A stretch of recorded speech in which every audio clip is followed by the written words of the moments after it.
नमस्कार मंडळी, तर कसे आहात सगळे? मस्त मजेत ना? बघा, तर मग सकाळची सुरुवात आमची झालेली आहे आणि शर्लिनला स्कूलला जायचं होतं. सगळे आवरावर झाली होती आणि बघा स्वयंपाक वगैरे माझा चालू होता. गवारीची भाजी केलेली, चपाती केली होती. चला चला या लवकर, कोण कोण नाश्ता करते लवकर या.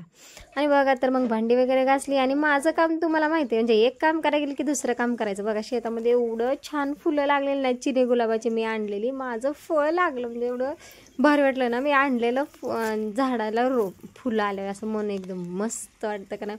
तर बघा तर मग आणि पिंक कलरचं पण चिनी गुलाब एवढं छान वाटत होतं. आणि बघा ते म्हणजे वांग्याची जी रोपं होती ना, झाडं होती, तर त्याला म्हणजे काय काय वांगे किडलेली होती ते मी तोडून टाकली. आणि हे बघा म्हणजे एक छोटंसंच होतं, पण ते पूर्णपणे आता पावसामुळं कसं असंच होतं बरं का, रोग वगैरे पडतो, किडे वगैरे होतात. पण जाऊ द्या, तर मग काय खायला भेटतात आणि काय जातात. आणि बघा मग नर्सरीतले 2-3 रोपं जी आणली होती वांग्याची ते मी लावली होते. बघा 2 रोपं होते आणि ना तुम्हाला माहिती मी मागच्या वेळेस दाखवलेलं, हे जे जास्त रोपं होती त्यातलं फक्त एकच रोप राहिलं होतं. आणि शेजारी आहे ना, आपल्या घराच्या समोरासमोरच जी शेत आहे तिथल्या काकू आहेत ना, गवार लावत होत्या शेतामध्ये. म्हणलं चला मी पण मदत करू लागते. आता मी मध्ये आली म्हणलं त्या झाल्या बाजूला. आणि बघा तर मग त्या तिघी पण लावत होत्या आणि चालू होतं त्यांचं. आणि मग मी म्हणलं चला मी जाते घरी, मला काम पण आहे भरपूर, या म्हणलं तुम्ही चहा प्यायला. तर घरी येऊन बघितलं तर शर्लिन तर नव्हती, पण पायल आणि आर्यनचं काय चाललं होतं.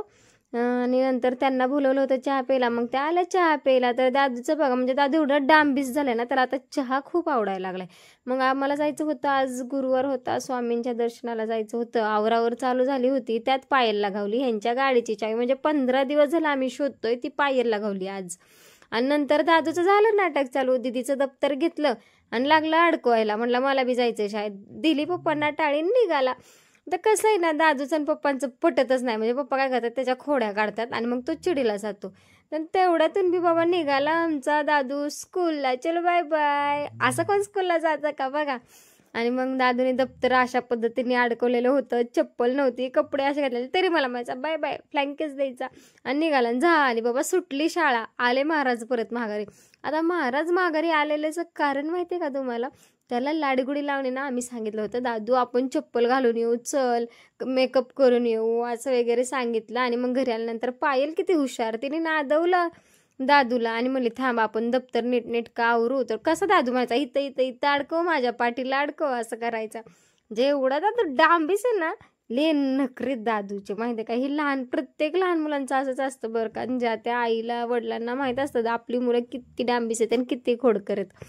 आणि दादू कसं पायला लाडगुडी लावत होता, पी द्यायचा. आणि बघा मला कशी वाकड दाखवते, म्हणजे आज पायल आली म्हणून विसरला मला.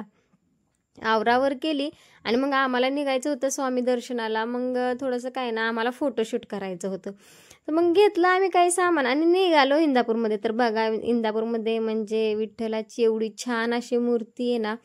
आणि नंतर आवरावर केली आणि निघालो. दादू पण असं म्हणजे झोपीला आला होता. आणि काय झालं ना, जाता जाता पाऊस यायला लागला, त्यामुळे मी दादूच्या अंगावर शाल टाकली आणि आम्ही परत विसरलो की आहे ना, जे म्हणजे फोटोशूटसाठी पाहिजे होतं सामान, ते 2-3 सामान राहिलं होतं. परत आम्ही घरी आलो आणि परत निघालो.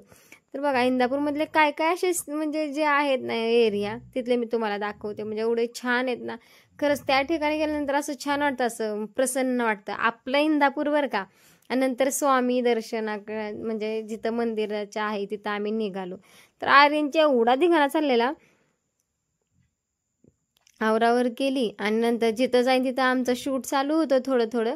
नंतर म्हणजे दादू पण झोपला होता, दादूला पाठीवर टाकूनच. आणि फोटोशूट करणं पण एवढं सोपं नाही बरं का, म्हणजे खूप म्हणजे कष्टही करावं लागतं. त्यात माझा छोटा मुलगा, त्याला घेऊन मी करत होते. आणि कसं आहे ना, सगळं काय आम्हाला आर्यनकडनं करून घ्यायचं होतं.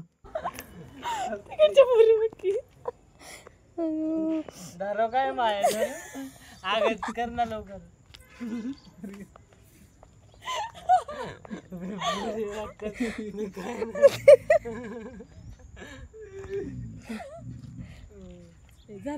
चला आता ही पाय पुसायचं ना. हा परत एक शॉट घ्यायचा.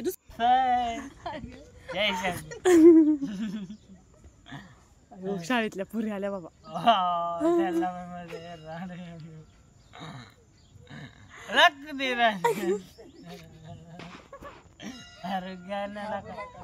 चला की आणि नंतर ते झालं आणि नंतर आम्ही आलो स्वामींच्या मंदिरात पाया वगैरे पडायला. म्हणजे आर्यनने छान केलं बरं का, जे काय त्याचं म्हणजे होतं.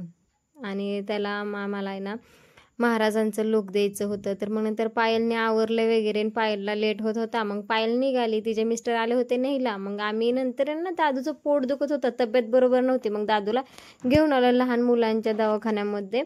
गारडे म्हणून आहे इंदापूरला आणि छान डॉक्टर आहे. दादूला आहे ना इथंच आणल्यानंतर फरक पडतो, त्यामुळं आम्ही आलो दादूला दवाखान्यात घेऊन.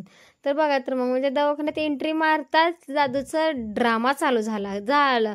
महाराजांनी चड्डी घातली नाही, पण महाराजांचं बघा, आम्हाला डॉक्टर व्हायचंय, घातलं ते कानात काहीतरी आणि लागला त्याच्या डॅडांना तपसायला. बघा आता म्हणजे दादू झाला डॉक्टर. आणि त्याचं तेवढ्यावर पण नाही भागलं. दादूने काय केलं, तिथे एक छोटा मुलगा होता, त्याच्यासोबत फ्रेंडशिप केली आणि त्याला म्हणायचा थांब मी तुला तपसतो. आणि कसला डांबीस आहे ना की त्या मुलाला दादू हात सुद्धा लावून देत नव्हता अक्षरशः, एवढं दादू आगाऊ. आणि त्याचं तपस लागत करतं, इकडं तिकडं बघायचं म्हणजे खरंच त्याला आहे ना असं फील होतंय की त्याची धडकन वाढते, काय होतंय काय नाही, असं दादू एवढं आगाऊ आहे ना. मला असं वाटलं की एक क्षणासाठी वाटलं माझा दादू डॉक्टर झालाय काय. किती छान, म्हणजे प्रत्येक आईला हे खूप मोठं सुख असतं बरं का, आपला मुलगा सक्सेस होणं हे. आणि बघा माझा मुलगा किती 2 वर्षाचा झाला सक्सेस. नंतर तिथून आहे ना माझं मागच्या वेळेस तुम्हाला माहिती आहे जे सेल्फी स्टिक मागवलं होतं ते ना डॅमेज आलं होतं. मग मला ते बदलून आणायचं होतं. मग मी तिथल्या ऑफिसला आले होते इंदापूरच्या. तिथं आल्यानंतर म्हणजे पंचमी चालू आहे हे तुम्हाला माहितीच. तिथं सगळ्या बायका अशा झोका खेळत होत्या, म्हणजे त्यांना बघून मला पण खूप छान वाटलं बरं का. आणि तेवढ्यात तिथल्या ज्या काकू होत्या त्यांची जी मुलगी होती ती आदिती होती बहुतेक, आणि ती दादूचे व्हिडिओ बघते. ती म्हणली तुम्ही दादू करता, मला खूप आवडतं बरं का, दादूचे व्हिडिओ खूप आवडतात, आम्ही दादूचे व्हिडिओ वगैरे बघतो, दादूचा डांबेसपणा बघतो. आणि मग नंतर तिने काय केले की दादूसोबत थोड्या वेळ खेळली आणि म्हणली माझ्याकडे देता का हो काकू दादूला. म्हणलं घे बाबा. मग काय दादूचा डांबीसपणा झाला चालू, तिच्यासोबत इतका वेळ खेळला आणि ही बायकांचं पंचमीचं चालू होतं खेळ. मला पण खूप छान वाटलं बरं का. पण मी तिथं नवीन असल्यामुळे मला काही ते झोका खेळता आला नाही. कसं आहे ना, म्हणजे मस्त त्या बोलत होत्या खेळा काय, पण मला नाही ते पटलं. नको म्हणलं राहू द्या, कारण दादू कुठला खाली सोडतोय मला, म्हणजे 1 मिनटं पण थांबत नव्हता. नंतर ते झाल्यानंतर थांबलो ते काही ऑफिसमधले साहेब आलेच नाही. म्हणजे आम्ही खूप वेळ म्हणजे त्यांची वाट बघितली, ते आलेच नाहीत. आणि बघा तर मग म्हणजे दादूला ती मुलगी किती वेळ खेळवत होती ना, ती आदिती दादूची फॅन होती, तिला खूप आवडतं दादूचा डांबीसपणा, म्हणून तिने खेळवलं वगैरे. आणि नंतर आम्ही गेलो सोनाराच्या दुकानात. काय झालं ना, अशी खरेदी अशी काय नाही बरं का, माझं जे पायातलं होतं ना ते तुटलं होतं, हे बघा असं. आणि ना त्याचे जे कोंडे होते ते पण जर असे म्हणजे असे झिजले होते. म्हटलं मी शेतात काम करते, नको बाबा म्हटलं, तुटलं कुठं तर घावणार नाही. ते काम झालं आणि नंतर मी निघाले. थोडंसं शेकअप करायचं सामान गेलं. आता तुम्हाला माहिती आहे मेकअपमधला यम पण आपल्याला माहीत नाही, पण तरी पण थोडंसं तोंडाला काहीतरी लावायला घ्यायचं बाबा, काय करायचं आता, सगळ्यांसारखं वागावं लागतंय. जे कोण लावून त्यांचं बघायचं आणि शिकायचं त्यांचंच.